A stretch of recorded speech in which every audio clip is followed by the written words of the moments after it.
अस्सलाम वालेकुम, कैसे हैं आप सब? उम्मीद है सभी खैरियत से होंगे। नाज़रीन, आज इफ्तार के लिए हम बना रहे हैं चिकन पैटीज़ और पैटीज़ बनाने की रेसिपी आपके साथ भी शेयर कर रहे हैं। सबसे पहले हमने 1 टेबलस्पून कुकिंग ऑयल के अंदर 10 ग्राम बटर को गरम किया। जैसे ही बटर मेल्ट होने लग गया तो इसमें हमने डाला है एक मीडियम साइज़ का कटा हुआ प्याज़। प्याज़ हमने बिल्कुल इसी तरह ही काटा है जिस तरह ऑमलेट पकाने के लिए काटा जाता है। इस रेसिपी में हमने प्याज़ को ज़्यादा ब्राउन नहीं करना है, जैसे इसका हल्का-सा रंग तब्दील हो तो इसके अंदर हमने पैटीज़ बनाने के लिए जो भी फिलिंग डालनी है, चाहे वो लैम्प का कीमा है, चिकन का कीमा है या बोनलेस चिकन है, वो इसमें जैसे ही प्याज़ का रंग तब्दील हो डाल के तो उसे हम पकाएँगे। इसे थोड़ा-सा हिलाने के बाद अब इसमें हम डालते हैं 1 इंच अदरक का और 10 से 12 कलियाँ लहसुन की। उन्हें अच्छी तरह से पीसने के बाद वो हम कीमा में मिक्स करते हैं। अदरक और लहसुन को कीमा में अच्छी तरह मिक्स करने के बाद अब इसमें हम मसाले डालते हैं जिसमें दड़ा मिर्च, जीरा, गरम मसाला, धनिया पाउडर, हल्दी और जायफल का एक छोटा-सा टुकड़ा वो भी मैंने पीस के इसमें डाल दिया है। इस मौका पर आपने नमक अपने ज़ायके से थोड़ा-सा ही कम रखना है क्योंकि इसमें बाकी चीज़ें और भी डलेंगी जिनकी वज़ह से नमक तेज़ भी हो सकता है। तो इस मौका पर अगर नमक आप हल्का रखें, बाद में उसे चेक कर लें, अगर आप महसूस करें कि नमक फिर भी आपको कम लगे, तो वो उस वक़्त डाल लीजिएगा। थोड़ी देर भूनने के बाद अब इसमें डालते हैं हम 2 टेबलस्पून सोया सॉस और इसके साथ ही हम इसमें डालेंगे 1 टेबलस्पून सिरका। सोया सॉस और सिरका डालने के बाद अब इसे अच्छी तरह मिक्स करते हैं और हाई हीट पे इसका पानी खुश्क करते हैं।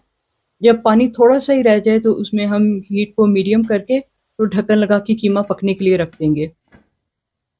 थोड़ा-सा बटर दोबारा से डालेंगे, तकरीबन 10 ग्राम बटर हमने फिर इसमें डाला है। इस मौका पर जब बटर डालते हैं तो उसके साथ एक अलहदा-सा ही ज़ायका महसूस होता है। तो बटर के ऊपर हमने 2 टेबलस्पून कॉर्नफ्लावर डाले। कॉर्नफ्लावर हमने बिल्कुल खुश्क डालना है क्योंकि इससे होगा अगर कीमे के अंदर कहीं से भी कोई थोड़ा बहुत पानी हुआ तो वो ये जज़ब कर लेगा। इसे हमने दूध में या पानी के अंदर घोल के नहीं डालना है क्योंकि उस तरह से वो व्हाइट सॉस बन जाएगी और जो रेसिपी हम बना रहे हैं उसके अंदर व्हाइट सॉस नहीं डालनी है। हम इसे अपनी देसी स्टाइल का ही बनाएँगे। कॉर्नफ्लावर और बटर मिक्स करने के बाद अब इसमें डालते हैं दालचीनी का पाउडर। ये अगर आप डालना चाहें तो इससे खुशबू ज़्यादा अच्छी आएगी व और अगर नहीं डालते हैं तो रेसिपी पे कोई इसका असर नहीं पड़ेगा। और ये हमने डाली इसमें 30 ग्राम चीज़ ग्रेट की हुई। अब चीज़ और जो दालचीनी का पाउडर डाला था उसे कीमे में अच्छी तरह से मिक्स कर लेते हैं। जब ये अच्छी तरह सब चीज़ें मिक्स हो जाएँ तो अब इसमें हम 1 कप डबल क्रीम का डाल देते हैं। और इसे अच्छी तरह से पकाएँगे ताकि क्रीम का जो कच्चा ज़ायका है वो इसके अंदर ना महसूस हो। क्रीम और चीज़ डालने की वज़ह से जो कीमा है वो यकजा हो गया और इसके अंदर क्रीमी सा ज़ायका भी महसूस होगा और कीमा इधर-उधर गिरेगा भी नहीं। ये देखिए ये बिल्कुल यकजा हो गया है। तो अब कीमे को हम ठंडा होने के लिए रखते हैं और खुद चलते हैं शॉपिंग करने के लिए और बाकी की रेसिपी आपको वापस आके दिखाएँगे।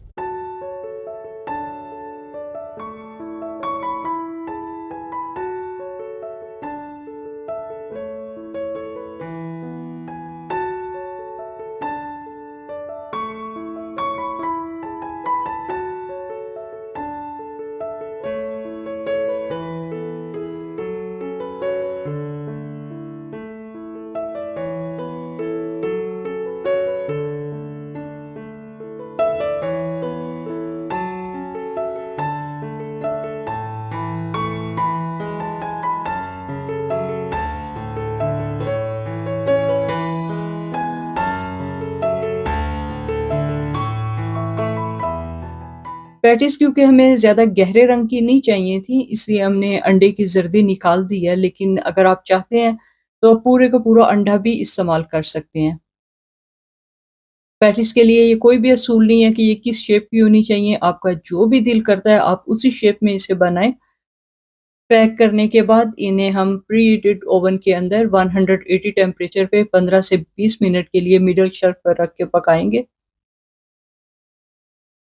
जिस दिन आपने ये पकानी है वो तो आप बाहर रख लें और बाकी जो बच गई हैं उन्हें फ्रीज़र बैग में या एयर टाइट कंटेनर में रख के फ्रीज़ भी कर सकते हैं जो कि 2 से 3 माह तक चल जाती हैं।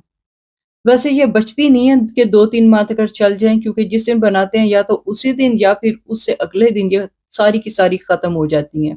एक दफ़ा बना के देखिएगा तो सही कि आपकी कितनी बचती हैं और कितनी खाई जाती हैं।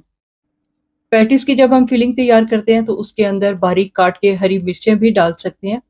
हरी मिर्च के अलावा इसमें और कोई भी सब्ज़ी ना डालिएगा क्योंकि सब्ज़ी डालने से ये स्प्रिंग रोल या समोसा ही बन जाता है, फिर पैटीज़ नहीं रहती हैं। और अगर आपको पैटीज़ ही खानी है, तो फिर बेहतर ये है कि इसके अंदर सब्ज़ी ना डालें। नर्म हाथों के साथ हम इसके चारों साइडों से किनारों को इस तरह दबा के आपस में जोड़ लेंगे। आपने नर्म हाथों के साथ ही करना है, ज़्यादा ज़ोर से नहीं करना है क्योंकि बाकी का काम हम फ़ोर्क के साथ करेंगे।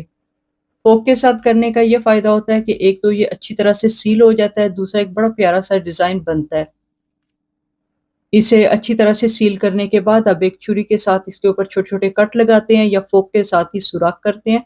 तो उसका फ़ायदा ये होता है कि जब इसे ओवन में पकाया जाता है, तो इसके अंदर जो प्रेशर बनता है वो उन सुराखों से बाहर निकल जाता है। लेकिन अगर सुराख ऊपर ना हो, तो फिर वो प्रेशर किनारे वगैरह जो हैं उन्हें तोड़ के तो उन किनारों से बाहर आता है, तो जिससे ये पैटीज़ खुल जाती हैं।